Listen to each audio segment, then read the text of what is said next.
وہ میری خیر خیریت پوچھنے لگا، جبکہ میرا شوہر اپنے باقی دوستوں سے باتوں میں مگن ہو گیا تھا۔ میں تھکی ہوئی تھی، آرام کرنا چاہتی تھی، پر سمجھ نہیں آ رہا تھا کہ کیا کروں۔ میرے شوہر کو میری پرواہ نہیں تھی، جبکہ اس کا دوست صرف مجھے ہی دیکھے جا رہا تھا۔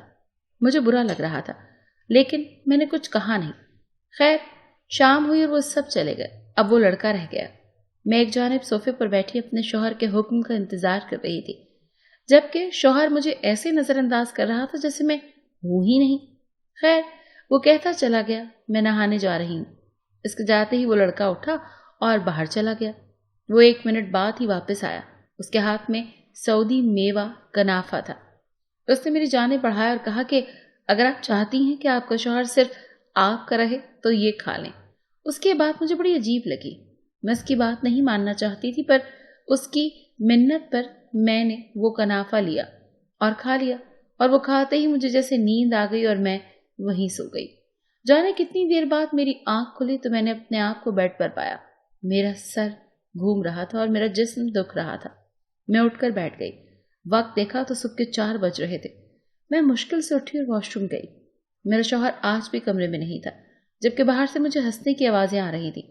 میں نے دروازہ کھول کر دیکھا تو وہ لڑکا اور میرا شوہر، وہ دونوں باہر بیٹھے تھے اور ہنس رہے تھے۔ مجھے بہت عجیب لگ رہا تھا۔ میری طبیعت ٹھیک نہیں لگ رہی تھی۔ مجھے فوراً اماں کی یاد آئی اور میں رونے لگ گئی۔ اگلے دن میں نے پوچھا تو شوہر نے بتایا کہ یہ لڑکا میرا دوست ہے اور میرے ساتھ ہی رہتا ہے۔ مجھے یہ عجیب لگا تھا۔ میں نے اپنے شوہر سے کہا کہ مجھے اپنے گھر بات کرنی ہے، اماں کی یاد آ رہی ہے۔ میرے پاس فون بھی نہیں تھا۔ شوہر نے کہا کہ شام تک تمہیں فون مل جائے گا، پھر بات کر لینا اپنے گھر۔ میں چپ ہو گئی، پر میرا شوہر باہر چلا گیا اور وہ لڑکا گھر پر ہی رہا۔ میں اپنے کمرے میں رہی اور کنڈی لگا کر رکھی۔ مجھے کچھ برا سا لگ رہا تھا، جیسے کچھ برا ہونے والا ہے۔ میرا شوہر رات کو گھر آیا اور آتے ہی نہانے چلا گیا۔ میں اس کے آنے پر کمرے سے باہر نکلی اور کچن میں چلی گئی۔ وہاں وہ لڑکا کھانا بنا رہا تھا۔ مجھے دیکھتے ہی اس نے نرم سے لہجے میں پوچھا کہ طبیعت کیسی ہے، جبکہ میں کچھ نہیں بولی۔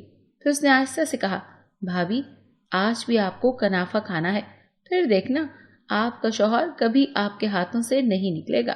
میں نے اس سے پوچھا کہ میوہ کنافہ کا میرے شوہر سے کیا تعلق ہے؟ اس پر اس نے کہا کہ یہ راز کی بات ہے، آپ کو جلد بتا دوں گا، لیکن ابھی آپ کو میری بات ماننی ہوگی، ورنہ آپ اپنے شوہر کو کھو دیں گی۔ اس کا انداز اتنا مخلصانہ تھا کہ میں انکار نہیں کر پائی، اور پھر سے وہ کنافہ کھا لیا، اور 5 منٹ بعد ہی میرا جسم ٹوٹنے لگا۔ میری آنکھوں میں نیند اتر آئی تھی، جیسے کوئی نشہ کر لیا ہو۔ میں صوفے پر بیٹھی تھی، جبکہ میرا شوہر اپنے دوست سے ہنس ہنس کر باتیں کر رہا تھا، اور آنکھیں بند ہونے سے پہلے جو نظارہ میں نے دیکھا وہ یہ تھا کہ وہ لڑکا میری جانب بڑھ رہا تھا۔ پھر اس نے مجھے باہوں میں اٹھایا اور پھر میرا ذہن تاریکیوں میں ڈوبتا چلا گیا۔ جانے کب میری آنکھ کھلی، پورے جسم میں درد ہو رہا تھا، سر ابھی بھی گھوم رہا تھا۔ میں نے کروٹ لی تو یہ دیکھ کر میرے ہوش اڑ گئے کہ میرے ساتھ وہ لڑکا سویا ہوا تھا جس نے مجھے وہ کنافہ کھلایا تھا۔ میں بجلی کسی تیزی سے بیڈ سے نیچے اتری اور خوف سے اسے دیکھنے لگی، جو سکون سے سویا ہوا تھا، جبکہ باہر سے مجھے ہنسنے کی آوازیں آ رہی تھیں۔ میری آہٹ سے وہ لڑکا بھی اٹھ گیا۔ میں اسے دیکھتے ہی چلائی کہ کمینے انسان، تم یہاں کیا کر رہے ہو؟ پھر اس سے پہلے کہ میری آواز گونجتی اس نے آگے بڑھ کر میرے منہ پر ہاتھ رکھ دیا اور میری چیخ دب کر رہ گئی۔ پھر اس نے مجھے ہولے سے گلے لگایا اور کہا، میں نے تمہارے ساتھ کچھ غلط نہیں کیا، میں بس تمہیں بچانا چاہتا ہوں۔ اگر سچ جاننا چاہتی ہو تو خاموش رہو۔ کبھی کوئی مرد میرے اتنے نزدیک نہیں آیا تھا۔ میرا دل ایسے دھڑک رہا تھا جیسے پسلیاں توڑ کر باہر نکل آئے گا۔ میں مجھے اپنے سینے سے لگائے دروازے تک لایا اور تھوڑا سا دروازہ کھول کر دکھایا۔ باہر کا جو منظر میں نے دیکھا تو اسے دیکھ کر میرے ہوش اڑ گئے۔ ایسے لگا جیسے قیامت آ گئی ہو، کیونکہ باہر میرا شوہر ایک دوسرے مرد کے ساتھ شرمناک حرکت کرنے میں مصروف تھا۔ میں تو بے ہوش ہو گئی، اور جب آنکھ کھلی تو کمرے میں اندھیرا تھا۔ میں اٹھ کر بیٹھ گئی اور رونے لگی۔ میں نے تو ایسا کبھی وہم و گمان میں بھی نہیں سوچا تھا۔ کچھ دیر بعد کمرے کا دروازہ کھلا اور کمرے میں روشنی پھیل گئی۔ وہی لڑکا اندر آیا تھا۔ مجھے روتا دیکھ کر وہ میرے پاس آ کر بیٹھ گیا اور مجھے جی بھر کر رونے دیا۔ پھر اس نے جو کچھ مجھے بتایا، میرے پیروں کے نیچے سے زمین نکل گئی۔ اس نے بتایا کہ تمہیں اماں نے بھاری رقم کے بدلے اس عربی کے ہاتھ بیچ دیا ہے، اور وہ تمہاری سگی ماں نہیں ہے، اس نے خود بتایا تھا۔ یہ سن کر میرے سر پر آسمان ٹوٹ پڑا۔ پھر اس نے بتایا کہ یہ جو تمہارا شوہر ہے، اسے عورتوں میں دلچسپی نہیں بلکہ یہ مردوں میں دلچسپی رکھتا ہے اور ان کے ساتھ ہی وقت گزارتا ہے۔ اپنی اچھی صورت سے یہ لڑکیوں کو پھانستا ہے اور پھر مہنگے داموں انہیں شیخوں کو بیچ دیتا ہے۔ میں تو سکتے میں آ گئی تھی، مجھے پتا ہی نہیں تھا کہ میرے ساتھ کیا کیا ہو چکا ہے۔ اور پھر میں نے اس لڑکے کی طرف دیکھا اور پوچھا کہ تم میری مدد کیوں کر رہے ہو اور تم اس جیسے انسان کے ساتھ کیوں رہ رہے ہو؟ اس پر اس نے بتایا کہ میرے ماں باپ نہیں ہیں، مجھے ایک بہت ہی اچھے کپل نے گود لیا تھا، ان کی اپنی بیٹی مر گئی تھی، انہوں نے میری اچھی پرورش کی، وہ بہت امیر ہیں، وہ مجھ پر سختی کرتے تھے جو مجھے پسند نہیں تھی، اور پھر میں سعودیہ بھاگ آیا اور تمہارے شوہر کے ہتھے لگ گیا اور تب سے یہاں اس کے گھر میں رہ رہا ہوں۔ اب میری اپنے ماں باپ سے بات ہو چکی ہے، وہ جلد یہاں پہنچ جائیں گے اور پھر ہم پاکستان واپس چلے جائیں گے۔